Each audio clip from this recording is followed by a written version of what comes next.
On the outskirts of Accra, the capital city of Ghana, lies an area dubbed the world's largest electronic graveyard. What remains unseen in this place is precisely what is most deadly in the world. Lead from solder, lead from computer screens, mercury from batteries, cadmium from cell phones, and other chemicals from plastic cables are released into the air, soil, and water when electronic waste is openly burned. This place is called Agbogbloshie. For the Western world, this name is almost unheard of. But for environmental activists, journalists, and the local community, Agbogbloshie is the most brutal symbol of global inequality, a place where the future is burned alongside the dust of the past. Here lies the end of billions of devices that once shone brightly, like laptops, televisions, printers, and cell phones that once held many memories, now turn into toxic corpses burned for a handful of valuable metals. In this place, children walk through cables as if searching for gold mines, their bodies blackened by smoke, and their lungs slowly destroyed by toxins they never even knew existed. Here, there is a story of people breathing in smoke, sleeping in dust, and laughing amidst sorrow. Among the piles of tangled scrap metal and cables, life keeps moving, harsh and bitter, yet undeniably real. It all began with what is known as the donation and recycling labels. Western developed countries started sending large quantities of used electronic devices to Africa. Many containers arriving in Ghana were labeled as electronic donations or used goods for repair. However, what arrived as donations and used goods often turned out to be a double-edged sword. Most, or more than 70% of these devices, were near the end of their life or completely broken by the time they reached the port. Yet for many Ghanaians, this became a profitable opportunity, where a used computer could be purchased for a tenth the price of a new one. Once these shipments arrived in Ghana, the waste fell into the hands of local entrepreneurs, flea markets, and so on. With each layer of transactions, profits increased, while the toxins and risks trickled down to those most powerless, the scavengers, children, and the urban poor. Agbogbloshie, which had already become a center for scrap metal collection, became the destination for the tsunami of electronic waste. Skilled waste workers who once dismantled cars discovered that their skills could be applied to dismantling computers, TVs, and other devices to extract valuable metals like copper, aluminum, and steel. Behind all this lies a complex and highly profitable global trade network. Wealthy countries find it much cheaper to dispose of their electronic waste by sending it to developing countries, rather than processing in their own countries with strict and expensive regulations. Countries like the United States, the United Kingdom, Germany, South Korea, and even Japan generate millions of tons of electronic waste every year. Devices that are broken, outdated, or considered obsolete are quickly replaced by the latest technology. And these outdated devices are shipped to countries like Ghana, Nigeria, India, and Pakistan. According to a report by the Basel Action Network, more than 50 million tons of electronic waste are produced globally each year. About 15 to 20% of this waste is not processed legally or safely, and most of it is secretly shipped to developing countries under guise of donations or secondhand aid. Broken computer monitors, dead CRT televisions, damaged cell phones, and non-functioning printers. These items are not meant for reuse, but to be dismantled and burned. Items that should have been destroyed in their countries of origin due to environmental and health hazards are instead shipped to Africa, where loose regulations and poverty allow them to be accepted without many questions. Tragically, large-scale collectors in Europe and the United States buy used electronics in massive quantities, ship them to ports, and then sell them to third parties in Ghana. Even more painful is the fact that many of these devices were once part of social donations. For example, computers sent under the name of educational aid, television sent by NGOs, or used printers from offices in Europe.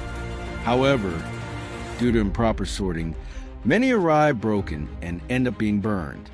Thus, the term donation becomes merely a mask for a brutal and inhumane waste trade system. These donations turn into a boomerang, and Agbogbloshie becomes their landing ground.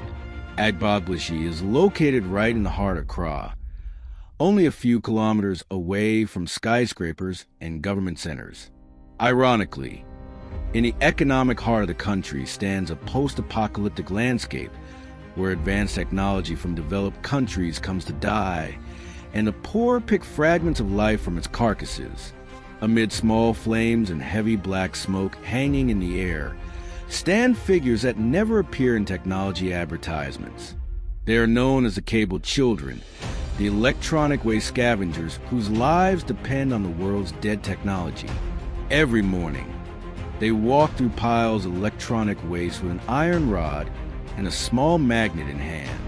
They search for cables to strip, circuit boards to dismantle, or sometimes find tiny drops of gold from old processor pins. From 1 kilogram of copper, they can earn enough to eat for 2 days. Yet, to obtain that 1 kilogram, they must burn nearly 5 kilograms of cables, inhale toxic smoke for hours, and jump over shards of glass, sharp metal, and toxic waste. It is estimated that more than 5,000 people live and work informally in this place. Most of them are young people, even underage children. They come from northern Ghana, from poor villages, and even from neighboring countries like Burkina Faso and Togo. They seek a livelihood, but what they get is a life surrounded by invisible toxins. They call this work stomach work, meaning they work not out of choice, but because it is the only way to fill their stomachs. They receive no safety training, have no protective masks, and no gloves. All they have are their bodies and the determination to fight against these terrible toxins. Behind these activities lies an invisible system. An adult man usually becomes the ruler of the burning points. He controls who may burn cables in certain areas and who may not. Thus, the children working here can only enter if they pay or sneak in. Copper buyers usually come in the afternoon, bringing scales to buy the metals from the scavengers. Prices are not set by market standards, but by the mood and power of the local rulers. Here, it becomes clear that oppression can happen anywhere, even in the darkest places where hope no longer exists. Agbogbloshie is not just a workplace, as many of those scavenging also live here. They build shacks from rotting wood, rusted metal sheets, and plastic scraps.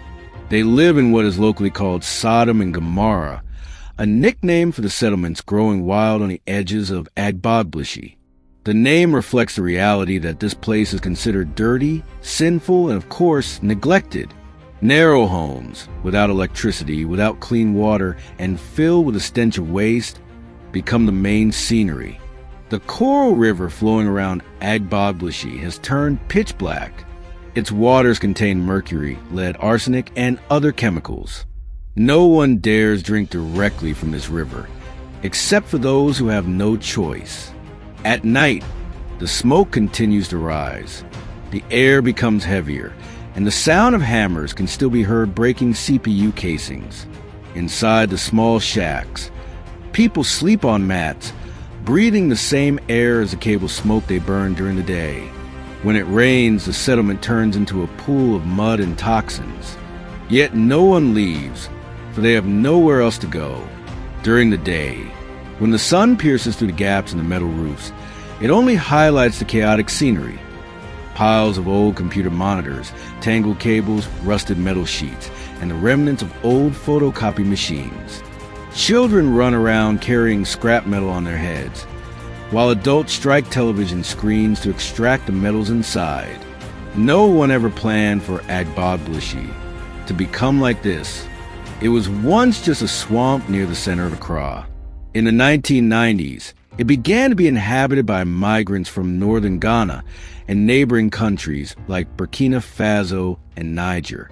They came with hopes of finding work, but reality spoke otherwise. Slowly but surely, Agbogbloshie turned into a dumping ground for scraps. People started bringing used goods from markets, from the port, and from abroad. As electronic waste began to flood the country, scavengers saw a new potential. Precious metals hidden inside electronic devices like copper, aluminum, and even gold. Young people began collecting old computers, smashing them with hammers and screwdrivers, and burning cables to extract the copper inside. Fire became their tool, and smoke became their companion. Every cable burned produced valuable metals, and every kilogram of copper could be sold to buy food for the day.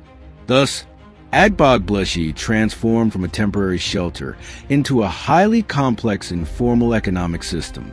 From large-scale buyers, cable burners, metal collectors, to small traders, all revolve within the ecosystem known as the electronic waste economy.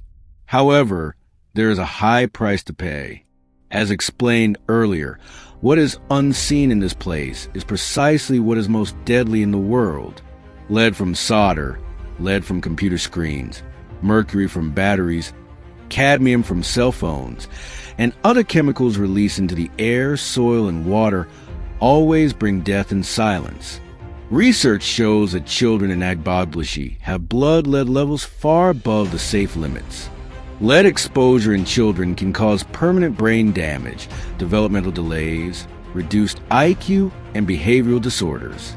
For pregnant women, these chemicals can cause miscarriages or birth defects. These toxins do not stop with human bodies alone. They seep into the soil, contaminating vegetables grown around Accra. They flow into the Coral River, poisoning the fish. They cling to the air and are carried by the wind to other areas. The toxins from Agbogbloshie do not stay still. They move, spread, and kill slowly. Sadly, there are no official death statistics for this. There are no thorough investigations either. This is because those who die are not the owners of electronic factories, but people who are unregistered, have no papers, and are not recognized as citizens. They die quietly, in a silence unrecorded by history.